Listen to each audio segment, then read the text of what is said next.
Graça e paz. Esse vídeo a gente vai falar um pouquinho sobre atravessando as tempestades. E é interessante que nos evangelhos fala de duas tempestades. E nas duas tempestades, Jesus ele estava indo para o mesmo local. Às vezes a gente não percebeu isso. Mas eu quero ler aqui em Marcos 4, o versículo 35 em diante. Fala assim: e os que estavam juntos do caminho... Peraí, que eu acho que eu estou lendo errado. 4:35, peraí. Estou lendo totalmente errado, desculpa, tá? Fala assim, ó. E naquele dia, sendo já tarde, disse-lhe: passemos para o outro lado. E eles, deixando a multidão, o levaram consigo, assim como também estava no barco, e havia também com ele outros barquinhos. E levantou-se grande temporal de vento, e subiu as ondas por cima do barco, de maneira que já se enchia. E ele estava na popa, dormindo sobre uma almofada. Despertaram-no, dizendo-lhe: Mestre, não te importa que pereçamos? E ele, despertando, repreendeu o vento e disse ao mar: Cala-te, aquieta-te. E o vento se aquietou e houve grande bonança. E disse-lhes: por que sois tão tímido? Ainda não tendes fé? E sentiram um grande temor e diziam uns aos outros: mas quem é este que até o vento e o mar lhe obedecem? Eu quero que você preste atenção numa coisa aqui. Jesus, ele despertando, ele repreendeu o vento e mandou o mar se calar e aquietar. O que é que nós repreendemos? Nós repreendemos demônios. Não é verdade? Então essa tempestade aqui não era uma tempestade natural. Era uma tempestade sobrenatural. E você vai entender por quê. Nós vamos ler aqui um pouquinho no capítulo 5. E aí fala para onde eles estavam indo. E chegando ao outro lado do mar, na província dos Gadarenos, saindo ele do barco, lhe saiu logo ao seu encontro do sepulcro um homem com espírito imundo, o qual tinha sua morada no sepulcro, e nem ainda em cadeias o podia alguém prender, porque tendo sido muitas vezes preso com grilhões e cadeia, as cadeias foram por ele feitas em pedaços, grilhões e migalha, e ninguém o podia amansar. E andava sempre de dia e de noite, clamando pelos montes e pelo sepulcro, e ferindo-se com pedra. E quando o homem viu Jesus de longe, correu e o adorou. E clamando com grande voz, disse: que tenho eu contigo, Jesus, filho do Deus Altíssimo? Conjuro-te por Deus que não nos atormente. Porque ele dizia: sai deste homem, espírito imundo. Perguntou-lhe: qual é o teu nome? E ele respondeu, dizendo: Legião é o meu nome, porque somos muito. E rogava-lhe muito que não os enviasse para fora daquela província. E andava ali, pastando no monte, uma grande manada de porco. E todos aqueles demônios lhe rogaram, dizendo: manda-nos para aquele porco, para que entremos nele. E Jesus logo lhe permitiu. E saindo aqueles espíritos imundos, entraram nos porcos, e a manada se precipitou por um despenhadeiro no mar. E eram quase 2.000, e afogaram-se no mar. E os que apacentavam os porcos fugiram, e o anunciaram na cidade e nos campos. E saíram muitos a ver aquilo que acontecia. E foram ter com Jesus, e viram o endemoniado que tivera legião assentado, vestido em perfeito juízo, e temeram. E os que aquilo tinham visto contaram-lhes o que acontecera ao endemoniado e acerca dos porcos, e começaram a rogar-lhe que saíssem dos seus termos. E entrando Jesus no barco, rogava-lhe o que fora endemoniado que o deixasse estar com ele. Jesus, porém, não lhe permitiu, mas disse: vai para a tua casa, para os teus, e anuncia-lhes quão grande coisa o Senhor te fez, e como teve misericórdia de ti. E ele foi e começou a anunciar em Decápolis quão grandes coisas Jesus lhe fizera, e todos se maravilharam. Jesus, ele tinha uma grande obra para fazer na cidade de Gadara.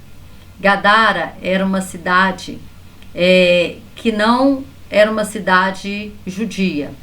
Não pertencia aos termos de Israel.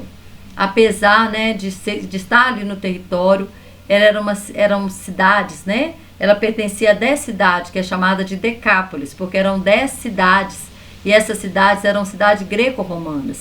Essa cidade foi fundada por comerciantes gregos, e ali não havia influência da palavra de Deus. Ali havia o que? Uma grande influência de demônios, porque aonde não há influência da palavra, a palavra é luz. O salmista Davi, ele fala, né?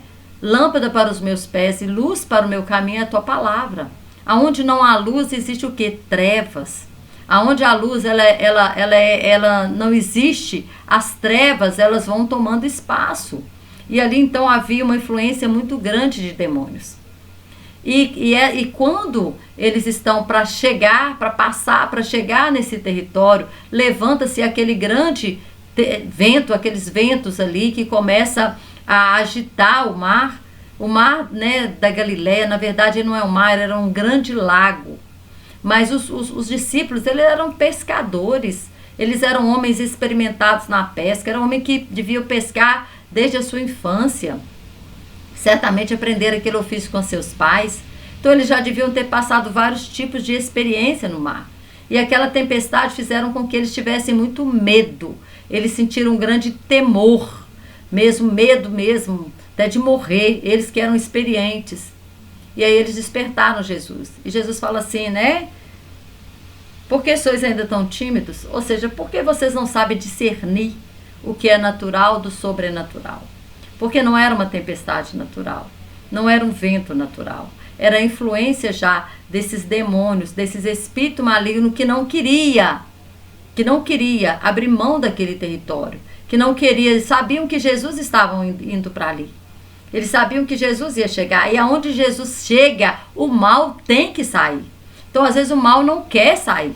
E então, o que ele quer fazer? Ele quer impedir que a luz chega. Ele quer impedir, né, que a bênção chega. Então, ele faz algo, né, para que eles não chegassem ali naquele território. Mas Jesus, né, ele repreende ali aquele vento. Ele repreende aqueles espíritos que estavam por trás daquela situação que estava acontecendo. E aí quando ele chega em Gadara, este homem vem ao encontro de Jesus. Ele o adora. Está falando que esse homem vem ao encontro de Jesus, né? E fala que ele se prostra e que ele adora. O homem veio ao encontro. O homem adorou o Senhor. Está no verso 6. E quando viu Jesus, o homem, né? Ao longe correu e o adorou. O homem, ele se prostrou, ele adorou Jesus. Mas quem falou na boca do homem foram os demônios. Muitas vezes as pessoas elas estão tão dominadas por espíritos malignos que elas querem ser libertas. Que elas querem. Muitas vezes as pessoas veem em nós, né, a glória do Senhor, veem em nós a presença do Senhor. Vem até nós. Mas muitas vezes quem fala são espíritos malignos. Que não quer, né, que não quer abrir mão da vida daquela pessoa. Que não quer abrir mão daquele território. Porque muitas vezes a vida da pessoa se tornou um território para eles, ocupado por eles. E aí aquele homem, ele tinha uma legião de demônios, uma legião de soldados romanos, usava-se esse termo, né, para quando falava de soldados. Legião significava 6.000 soldados. Imagina 6.000 demônios habitando a vida daquele homem. Ou seja, eles haviam ocupado todas as áreas da vida daquele homem. Porque haviam demônios ali, nós sabemos que há demônios específicos para cada área. Há demônios que atuam na área sexual, há demônios que atuam na área financeira, há demônios que atuam, né, na área da morte mesmo, da área de enfermidade. Imagina o tanto de demônios atuando na vida desse homem, o tormento que esse homem vivia. Mas tudo, lá em Lucas fala, né, lá em Lucas quando fala a respeito desse homem, o Lucas 8:27, fala que ele andava nu. Ou seja, uma pessoa que anda nu, ela é envergonhada, ela é humilhada, ela perde a dignidade. Muitas vezes Satanás ele começa, né, fazendo isso, trazendo vergonha, trazendo humilhação, trazendo perda da dignidade. E ele também fala que ele não tinha casa, que ele não morava em casa, ele morava nos sepulcros, ele morava em lugares de mortos. Ele andava pelos montes clamando, ou seja, ele não tinha referência. Porque se você não tem casa, se você não tem família, você não tem referência. Então o que acontece? Satanás, a batalha dele principal é na nossa mente. O que ele faz? Ele faz tudo para isolar a pessoa. Né? E nós vemos o trabalhar de Satanás para isolar a pessoa. Porque uma pessoa envergonhada, ela procura se isolar. Uma pessoa humilhada, ela procura se isolar. Uma pessoa que perde a dignidade, ela procura se isolar. Uma pessoa sem referência, ela procura se isolar. E a pessoa, quando ela se isola, né? Como a Bíblia não, mas existia um ditado aí que mente vazia é oficina do diabo. Quanto mais a pessoa se isola, mais Satanás ele trabalha na mente da pessoa. Por isso Deus fala no Salmo 133, ó, quão bom e quão suave é que os irmãos vivam em união, porque em união um ajuda o outro. Em união, se um cair, o outro levanta. Então, aquele homem estava só e entregue totalmente a demônios, sem dignidade, sem referência. E aí, os demônios falam com Jesus, não nos mande para fora, nós podemos até sair desse homem, mas nós não queremos sair dessa província. E aí Jesus permite que eles continuem ali. Por quê? Porque Jesus sabia que naquele momento, o povo ali de Gadara, que nós vamos ver aqui, que o verso 17 fala assim, começaram a rogar-lhe que saísse dos seus termos, começaram a mandar Jesus embora daquele local, mandaram Jesus embora daquelas cidades de Decápolis. Eles não queriam Jesus. Então, se a pessoa não quer Jesus, ela vai ter demônios, porque não existe meio termo. Ou a pessoa está com Jesus, ou a pessoa está na luz, ou ela está nas trevas. Ou ela tem Jesus, ou ela tem demônio. Então, eles não quiseram Jesus, então eles tiveram a companhia dos demônios. Porque Jesus, qual que é a estratégia de Satanás? A palavra de Deus fala que a estratégia dele é que se ele sai de uma casa e ele volta, e se encontra a casa vazia, ele vai trazer 7 espíritos pior, a situação da pessoa vai ficar pior. Por isso que nós vemos tantas pessoas que foram convertidas, ou seja, que entraram na igreja, né? Porque eu não acredito que foram convertidas, não sei, mas aceitaram Jesus, tiveram comunhão ali com os irmãos, com a igreja. Depois, quando ele se desvia, a situação dele fica pior, fica muito pior. É uma dificuldade para ele voltar para os caminhos do Senhor. É uma dificuldade. Por quê? Porque muitas vezes a situação, os espíritos agora tem mais, vão voltar trazendo outros piores para habitar ali. E aí o que acontece? Jesus permite que esses porcos entrem na manada de porcos. E a manada de porcos então agora se precipita e cai, né, lá no mar. Se precipita e cai no mar. Eles não queriam, né, sair daquele território. Eles não queriam sair daquele território. E Gadara, irmãos, ela significa, a palavra Gadara significa se mover rápido e sem controle. Irmãos, uma célula que cresce rápido e sem controle é um câncer. É um câncer.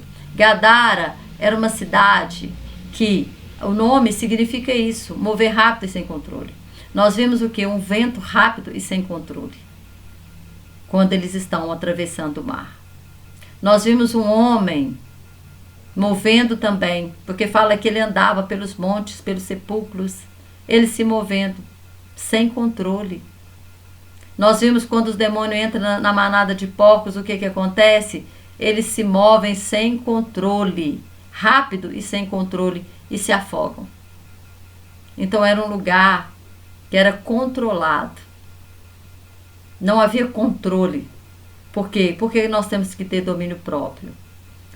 Porque domínio próprio é um fruto do Espírito Santo. A pessoa que não tem o Espírito Santo, ela se move sem controle. Ela fala o que vem na boca, o que vem na mente, ela fala, ela ofende as pessoas, ela agride, ela não tem controle, muitas vezes, da sua vida financeira, ela compra descontroladamente, ela bebe descontroladamente, e aí ela perde o controle da sua vida, porque o Espírito Santo é que nos dá domínio próprio. Nós somos controlados por Ele. Mas se nós não somos controlados pelo Espírito Santo, nós também somos pessoas que perdemos o controle. Perdemos o controle. E aí, o que acontece? Aquele homem que for, né, liberto ali, ele pede, ele roga, ele implora Jesus, deixa eu ir com você, deixa eu ir embora, me tira desse lugar. Mas Jesus não permite. E é interessante que sempre quando Jesus curava a pessoa, ele falava, não conta para ninguém. Esse homem foi ao contrário. Jesus fala com ele assim, Jesus, porém, não lhe permitiu, mas disse, vai para a tua casa, para os teus, e anuncia-lhes quão grandes coisas o Senhor te fez, e como teve misericórdia de ti. E ele foi e começou a anunciar em Decápolis. O que eu falei? Essa cidade é uma das cidades de Decápolis. E esse território é chamado de Galiléia dos gentios. Era um povo dos gentios. Era um povo, né, habitado por gentios. Não eram judeus que habitavam ali. E aí, ele começa a anunciar ali em Decápolis quão grandes coisas Jesus lhe fizera, e todos se maravilhavam, porque todos haviam visto. Agora ele já não estava ali no mesmo lugar onde ele encontrou Jesus. Ele saiu por todas as 10 cidades de Decápolis. E olha para você ver, ele era tão conhecido que as pessoas, só de ver, ele se tornou um testemunho vivo. Só das pessoas ver o que aconteceu com ele, as pessoas se maravilhavam. E aí, eu quero ler agora o Marcos 6, 51. A segunda tempestade que acontece. E para onde Jesus estava indo? Decápolis. Olha aqui. 6, o 51. Fala assim: e subiu para o barco para estar com eles, e o vento se aquietou, e entre si ficaram muito assombrados e maravilhados. Olha o que acontece. Jesus tinha feito a multiplicação dos pães, e aí o verso 45 fala assim: e logo obrigou os seus discípulos a subir para o barco e a passar adiante para o outro lado. E fala assim, o verso 46, e tendo-os despedido, foi para o monte orar. E sobrevindo a tarde, estava o barco no meio do mar, e ele sozinho em terra. E vendo que se fatigavam a remar, porque o vento lhes era contrário, perto da 4ª vigília da noite, aproximou-se deles, andando sobre o mar, e queria passar-lhes adiante. Mas quando eles o viram andar sobre o mar, cuidaram que era um fantasma, e deram grandes gritos, porque todos vinham e perturbavam-se. Mas logo falou com ele e disse-lhes: tende bom ânimo, sou eu, não temais. E subiu para o barco para estar com eles, e o vento se aquietou entre si. Segunda tempestade. A primeira nós vimos, né? Lá em Marcos 4. Agora essa segunda. E onde que Jesus vai? E olha o verso 53. E quando já estavam no outro lado, dirigiram-se à terra de Genezaré, e ali atracaram. E saindo ele dos barcos, logo o conheceram. E correndo toda a terra em redor, começaram a trazer em leitos, aonde quer que sabiam que ele estava, os que se achavam enfermos. E onde quer que entravam, ou em cidade, ou aldeia, ou no campo, apresentavam os enfermos nas praças e rogavam-lhes os que deixassem tocar ao menos na orla da sua roupa. E todos os que tocavam saravam. Jesus foi para o mesmo lugar. Gadara, Genezaré, tudo é a mesma província, é o mesmo território. Decápolis. Jesus agora, as 2 tempestades, Jesus estava indo para o mesmo lugar. As 2 tempestades não foi algo natural, foi algo sobrenatural para impedir Jesus de chegar àquele território, dominado por demônios, dominados, né, pelas trevas, porque não havia influência da palavra. Só que nessa segunda aqui, em Marcos 6, nós vemos uma coisa diferente aconteceu. Em Gadara, na primeira vez que ele atravessa, ele encontra apenas o endemoniado. Só o endemoniado é liberto. E Jesus fala com ele: fica aqui e conta o seu testemunho. E ele ficou ali, e ele percorreu aquelas 10 cidades de Decápolis. E ele falou, né? E ele mostrou com a sua própria vida, com o seu próprio testemunho, o que Jesus fizera. E agora, quando fala que Jesus chega no mesmo território, aqui fala que saindo eles do barco, logo o conheceram. Por que eles conheceram? Quem que falou de Jesus para eles? Quem que pregou para eles? O homem que havia sido liberto. O homem que ficou ali para anunciar Jesus Cristo, para anunciar o que lhe tinha acontecido. Não sei quanto tempo, eu não pesquisei quanto tempo passou entre a libertação desse homem e a volta de Jesus ali naquele território. Mas agora, quando ele volta, está tudo diferente. As pessoas queriam tocar, as pessoas estavam trazendo enfermos para que eles fossem curados. E todos, até mesmo aqueles que tocavam na orla da sua roupa, todos que tocavam, saravam. Por quê?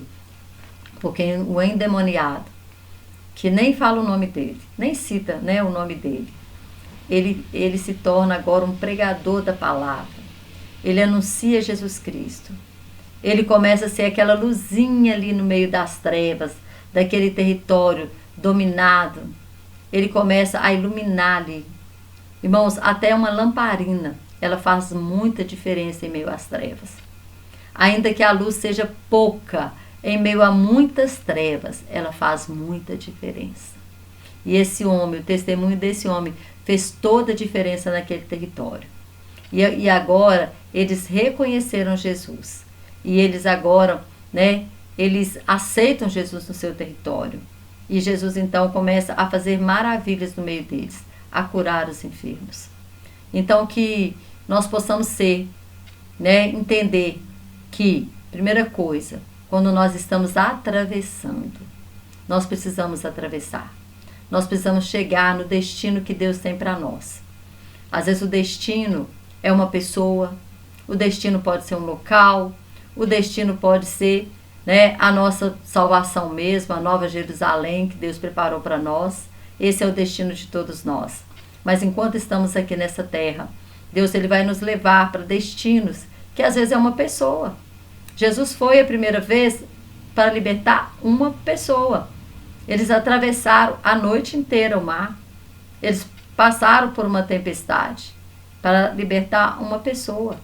Mas essa uma pessoa deu tanto fruto que quando Jesus volta, tantas outras pessoas são libertas através dele. Que nós possamos ser, como esse homem, uma luz em meio às trevas. A palavra de Deus fala, né? Que nós somos luz. Luz, é isso que o Senhor fala em Mateus 5. Que nós somos luz neste mundo. Então que a nossa luz ela possa brilhar mesmo. E que nada possa nos impedir.